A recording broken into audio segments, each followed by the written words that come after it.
In this video, we're going to look at an overview of restriction enzymes.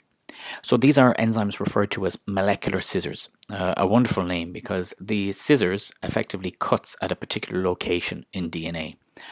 The scissors has to be able to recognize a particular sequence in DNA and then cut at that place. And we've isolated these enzymes from bacteria, who use them as a defense mechanism against foreign DNA.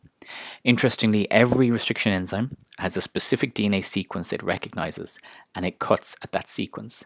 So let's focus on one, EcoR1. Okay, that's the restriction enzyme that looks for a sequence called GAATTC, or that base pair sequence, and it cuts at that site. So if we think of that GAATTC and we draw the complementary strand from 5' to 3', we get GAATTC. So it's a feature of a lot of these enzymes that if you read both strands, you see the same sequence.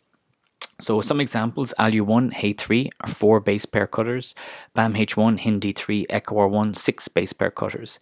And again, as you see, GGATCC, GGATCC. The way red arrows are indicating here the process of how each are cut. So in the case of both of the 4 cutters, you see when after they've cleaved their piece of DNA, you have blunt-ended fragments. Where in the bottom 3, which are 6 cutters, we have these sticky ends or these overhangs that occur as indicated by the arrows. And at the end, we can see EcoR1 cutting the GAATTC, leaving sticky-ended fragments. So imagine we have 2 pieces of DNA, a blue piece and an orange piece. And this little Pac-Man figure here is our restriction enzyme EcoR1. But within each of these sequences, there is a GAATTC. So the enzyme is going to move and find that sequence and cut at that sequence to yield sticky ends, as we've seen. What's interesting now is that we can take one of those fragments, the blue ones, and take one of the orange ones, and because they were both cut with the same enzyme, the ends are complementary. So we can add ligase, an enzyme, which helps fuse these or weld them together, and that way we get a recombined piece of DNA. So this has opened up such an avenue for moving DNA from one place to another, or effectively building plasmids that we can add in DNA pieces that we want to put beside other pieces that have really helped us in various applications, something we'll go into more in lectures.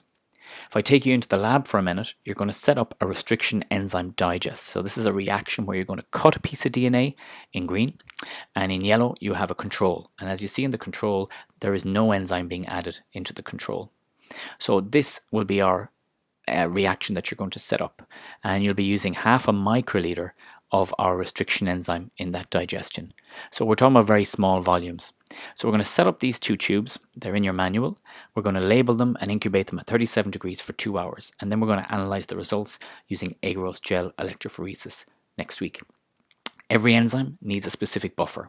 So you have to make sure you choose the right buffer that matches your enzyme that you're asked to use within that practical session. So the one thing I want you to consider before our session is if we have 4 different restriction enzymes here and we have a piece of DNA, a plasmid, a circular piece of DNA, what governs the amount of times each of these is going to cut that piece of DNA? So imagine these are 4 different restriction enzymes. We'll say ALU1, HA3, BAMH1, EcoR1. Okay, what governs how many times each of those will cut that same piece of DNA? So I want you to kind of consider that, okay? Will they all cut the piece of DNA the exact same amount of times, or will it vary between each of them? So consider that ahead of our session on restriction enzymes.